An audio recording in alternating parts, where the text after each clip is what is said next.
If you've been a victim of a smartphone theft, well, you're not alone. With so many people relying on their phones, it could lead to your life getting hijacked. Island News reporter Diana Coe explains what happened when it occurred to one of our producers. On an otherwise normal day in October of this year, Island News Midday producer Bree Jackson was at her desk when her phone sent an alert. It said that my trusted phone number had been changed on my Apple ID, and I was at work. I was here, and I knew exactly what happened. A thief took her backup iPhone, then took command of all her accounts, including her Apple ID and her iCloud. Her life became his life. It's caused a lot of problems since this happened in October. My credit card is connected to that Apple ID. Apple won't even help me get my Apple ID back. I had to turn the actual location services off on my phone because I can't even use maps. Tech experts summarize the problem. Whether you're using iCloud on an iPhone or Google Cloud on an Android, you're giving them access to everything that your phone backs up. Years and years of photos, yes, your Venmo account, yes, your bank accounts, like anything you put in your notes that you don't put a password on, all of that stuff. It's basically opening up the treasure trove that is your cloud storage. He has control of my WhatsApp account. He did that pretty quickly. And he tried to get my Cash App.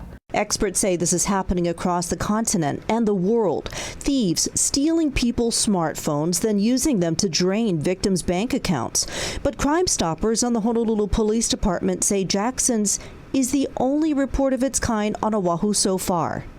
He did make multiple charges, and according to Honolulu Police, it's up to a felony, so thousands. Island News tech expert Ryan Ozawa says often victims are unwitting accomplices in their own crime, trusting strangers with their phone. You hand them your phone, you think they're typing in their Instagram handle so you can connect with this cute guy or gal, but all they're doing is disabling all of your security on your phone.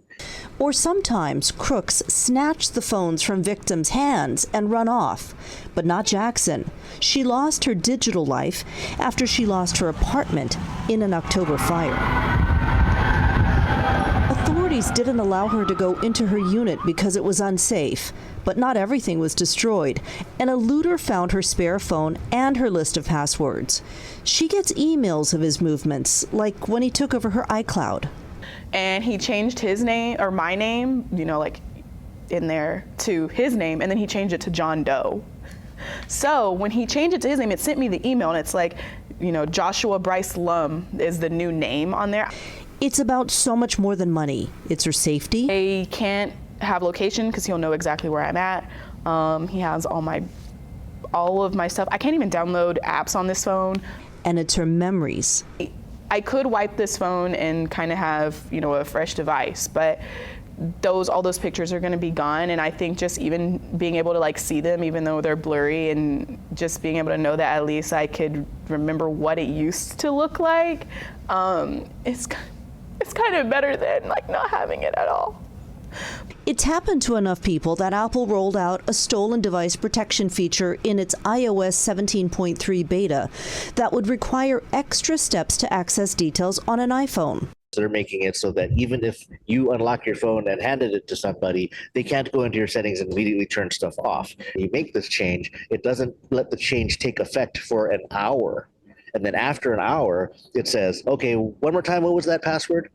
But in the end, the best protection might not even be technology-based.